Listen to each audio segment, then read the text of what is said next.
जय माताजी मारू यूट्यूब फैमिली। तो आपणे आवी गया छीए परबधाम।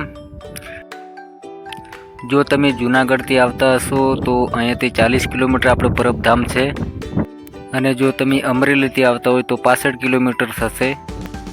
अने राजकोटनी वात करीए तो राजकोटथी आपणे 95 किलोमीटर परबधाम थशे। तो चालो आपणे आवी गया छे, गाड़ी अहींया पार्किंगमां राखी दीए अने गेटनी अंदर आवी गया छीए। बरोबर, गेटनी अंदरनो नजारो तमे जोई ल्यो।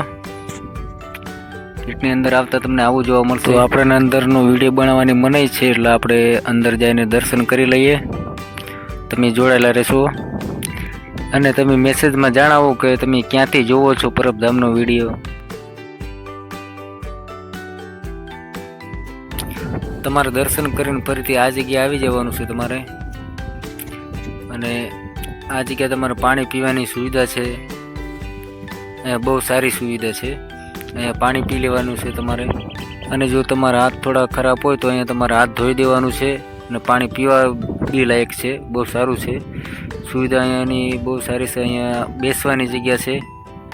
અને જો તમે બહારથી આવ્યા હોય તો આ જગ્યા તમારે હુવા બેસવાની બી જગ્યા સારી છે। હું તો કહું છું તમે ફટાફટ અહીંયા આ મંદિરે આવી જાઓ, દર્શન કરવાનું બી મસ્તાનું છે। આ જગ્યા ભજન માંડલીની સુવિધા સારી છે અને આ જગ્યા બી સારી સુવિધા છે। અહીંયા બધે કેવું ઠંડુ વાતાવરણ મસ્તનું છે ને અહીંયા તમારે થોડાક આગળ જશો એટલે જમવાનું બોર્ડ તમને દેખાશે। તો અહીંયા આપણે તમારે જમવા જવાનું છે, માતાજીની પ્રસાદ।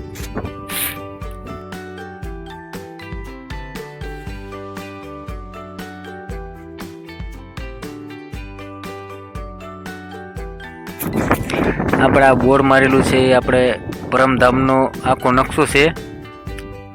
તો તમે બી અહીંયા આવ્યા હશે તો જોઈ લેજો। તો આપણે જમવા તે અહીંયા સંપલ કાઢી નાખવાના છે। સંપલ કાઢીને થોડા આગળ ચાલવાનું છે। તો ચાલો આપણે આગળ ચાલીએ।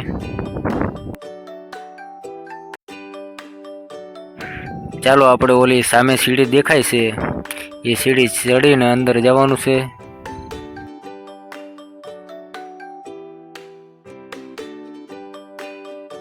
તો ચાલો આપણે સીડી ચડી ગયા છીએ। અહીંયા બાજુમાંથી આપણે થાળી લઈને સામે ટેબલથી લઈ લેવાનું છે। અહીંયા કુંડાળું કરીને બેસવાનું છે આપણે નીચે, લાઈનમાં નહીં બેસવાનું। તો હાલો મિત્રો, આપણે પરબધામની પ્રસાદ ખાઈએ છીએ અત્યારે।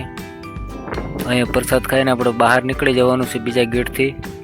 તો થોડેક આગળ જવાનું છે, અહીંયા એક તમને જોવા મળશે આવું। તો એની અંદર થઈને આપણે જવાનું છે, ત્યાં 3-4 કુંડી જોવા છે।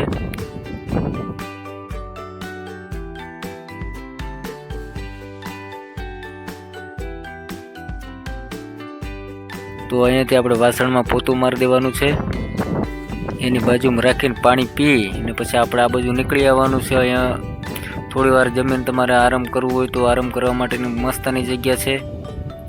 તો અહીંયા કોઈ બી જગ્યા તમે બેસી શકો છો।